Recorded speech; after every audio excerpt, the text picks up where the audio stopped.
Muito bem, o último escândalo do governo Bolsonaro, obviamente, se deu a partir do discurso inaugural e final do já ex-secretário da Cultura, Roberto Alvim, né, que foi exonerado em seguida, né, pelo próprio presidente Jair Bolsonaro. E de acordo com as próprias palavras do ex-secretário e com textos, né, com o mesmo discurso textualmente reproduzido em diversos sites da mídia, a retórica dele, vamos dizer assim, sem querer querendo, articulou-se perfeitamente com a retórica de Goebbels, ministro da propaganda nazista. É claro, né? Agora todo mundo vai começar a pesquisar sobre os nazistas, sobre Goebbels, sobre, né, a propaganda hitlerista, enfim, né? Coisa que ninguém sabia antes. De fato, eu estou bastante ignorante da situação e inclusive de como se chegou a elaborar um texto daquele, né? Mas aqui eu vou arriscar que seja, pode ser uma idiotice o que eu estou falando aqui. Me parece, se tem interferência do professor Olavo nisso aí, me parece mais uma das provocações do mesmo. Não se esqueçam, gente. Antes de tudo, o agora ex-secretário da Cultura, Roberto Alvim, ele é um quê? Diretor de teatro. Portanto, ele é um ator, né? Ele sabe representar. É a mesma coisa que o maestro.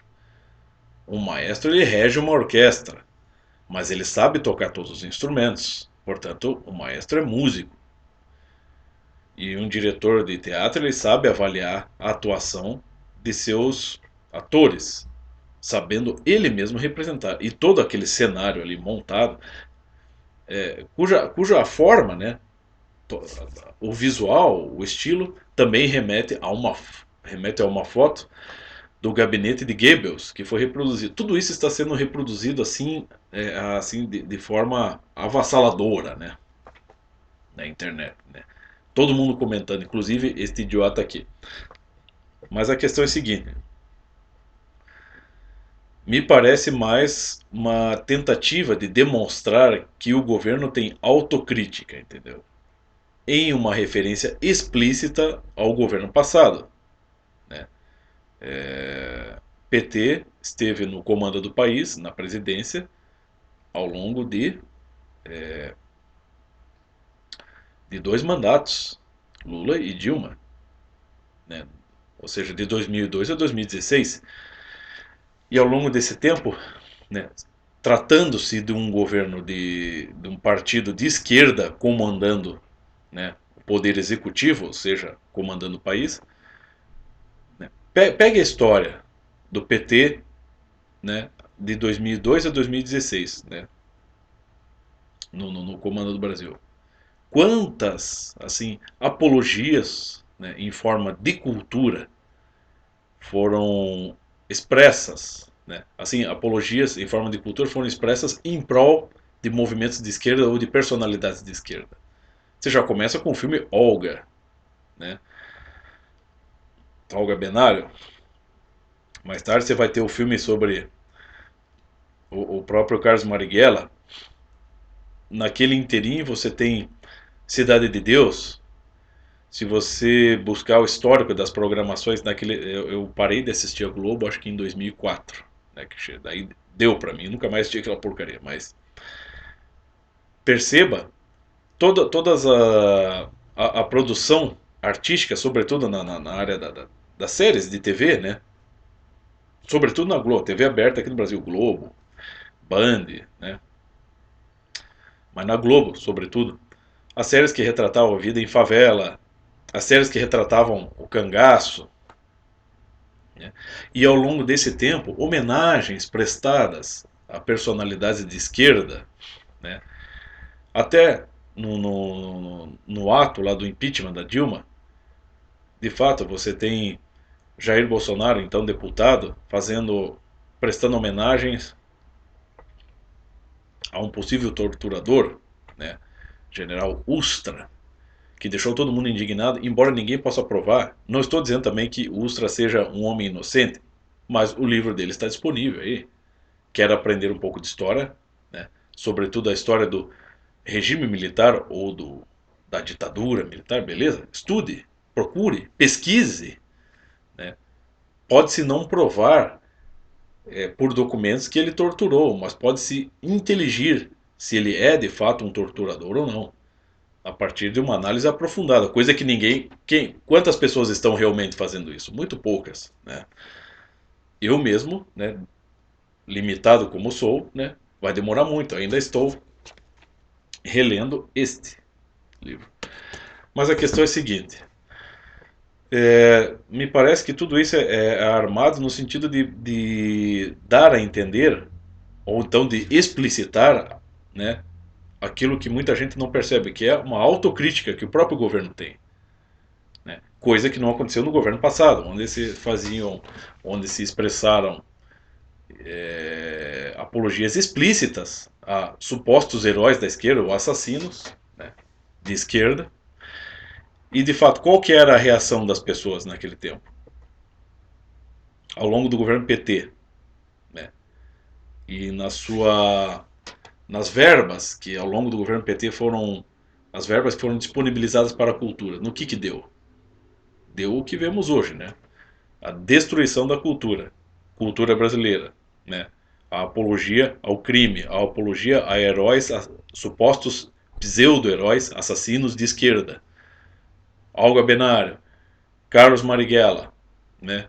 Carlos Lamarca, ou ainda entre nós o próprio José Dirceu, né? Até me espantei que não tivessem produzido um longa-metragem sobre a vida de José Dirceu, né? Ela é bastante assustadora. Então, é bastante patente, foi bastante patente no governo PT, durante né, mais de uma década de governo PT, que a apologia, né, à cultura de esquerda ou a personalidades de esquerda perigosas era evidente, era explícita e se tentava retratar essas personalidades como pessoas beneméritas. E quais eram as vozes que se levantavam de fato para esclarecer o assunto? Eram exatamente de um professor Olavo de Carvalho junto aos colaboradores do Mídia Sem Máscara e alguns alunos do professor Olavo, que naquele tempo eram poucos. Né? E agora, né, me parece que aqui deixo claro, na minha opinião, me parece que tudo isso é uma provocação muito bem orquestrada, ou pelo menos de algum modo bem orquestrada, né? Se houver a interferência do professor Olavo nisso, no sentido de promover um governo que é autocrítico. Tá.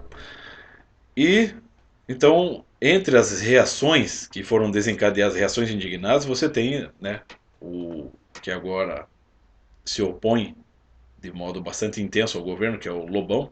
De fato, o Lobão, ele é um homem muito talentoso e ele, vamos dizer assim, ele expressa análises sobre a atualidade do governo de forma bastante competente. O problema é que o Lobão ele consegue estragar tudo, toda a sua análise, na medida em que ele simplesmente bate na mesma tecla que o Olavo insiste em ser terraplanista, em que o Olavo insiste que os Beatles não são os compositores das suas canções, que é Adorno, ou a Escola de Frankfurt, e entre outras teses que estão ligadas ao Olavo, mas que o Olavo apenas enunciou e de fato não deixou clara a sua posição em relação a isso. Mas o Lobão insiste, então é isso que estraga. Né? Então ele está, vamos dizer assim, em vez de ele deter-se numa sondagem mais sóbria das coisas, ele, na medida em que ele vai percebendo esses erros e expressa-os muito bem, todos esses problemas do governo Bolsonaro, né, ele começa a estragar a sua própria análise, acusando o Olavo disso, o Bolsonaro daquilo, né, e já, vamos dizer assim, idealizando um possível impeachment do presidente Bolsonaro. Mas, Lobão, como é que você vai fazer isso? Você, de fato, eu não tenho dúvida que você esteja preocupado com a cultura do Brasil e que você não esteja bastante motivado a colaborar com algo. Mas a questão é a seguinte, Lobão. Eu não sei se com com todas estas acusações que você tem expressado em seu canal, você vai conseguir alguma coisa. Você não vai conseguir regimentar ninguém do seu lado. Você vai precisar de ajuda, né? Obviamente. Eu acredito que as suas críticas e o seu ponto de vista ele seja válido. O problema é que você está desconsiderando totalmente o ponto de vista, por exemplo, do Olavo de Carvalho, do professor Olavo, né?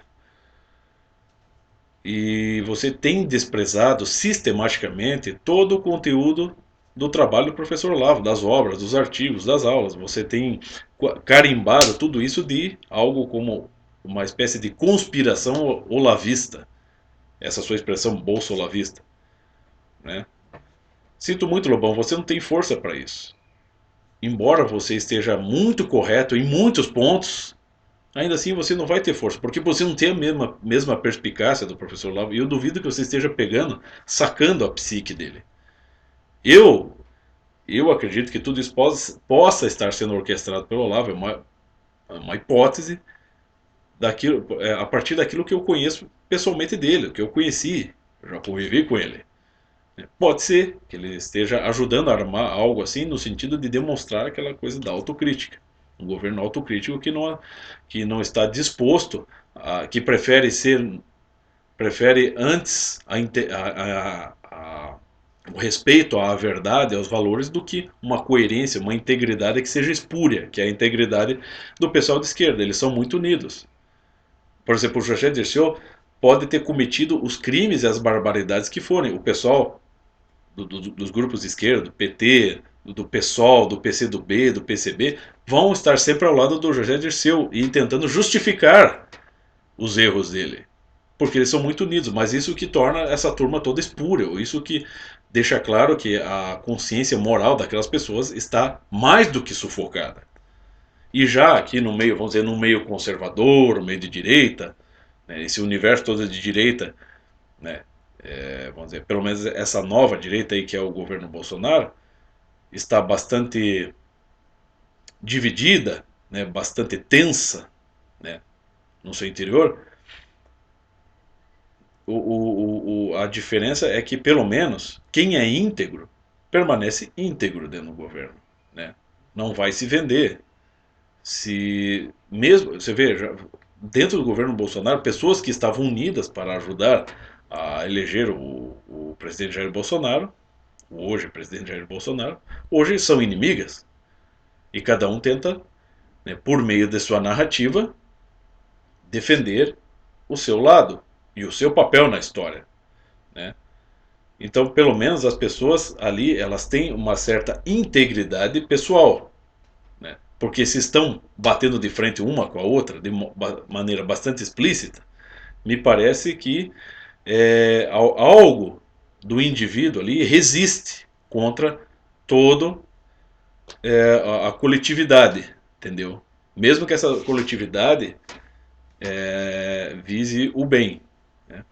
Então, Lobão, e outra coisa, Lobão, tenha mais cuidado quando você usa a palavra revolucionário. Quando você estava falando sobre os artistas, o artista tem sempre que ser inovador.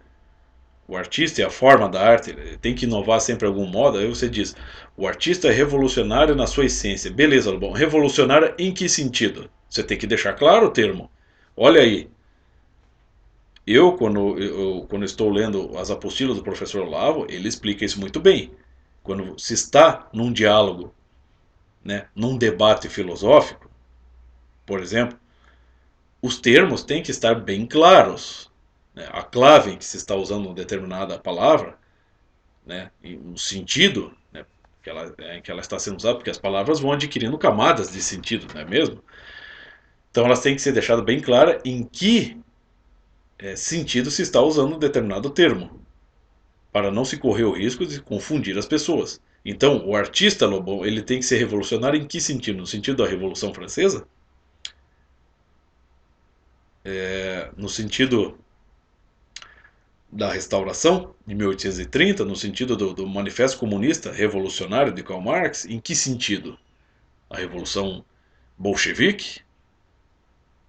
Não se esqueça, né, daquilo que Max Weber fala, que a maior parte das dos movimentos que são qualificados como revoluções não passam de agitações estéreis do espírito e que movem muito mais o poder destrutivo do que construtivo do ser humano. Então, a questão revolucionária deve ser colocada num sentido muito mais amplo e positivo, muito mais, vamos dizer assim, honroso, no sentido de fazer jus às produções artísticas legítimas.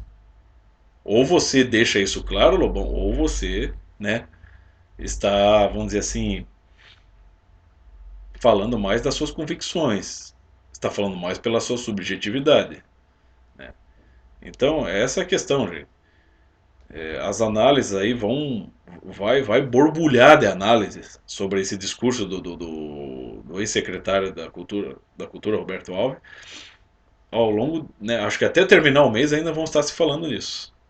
Mas a questão é a seguinte, que ninguém leva em conta, que o cara é um ator e que aquele cenário parecia a mim todo armado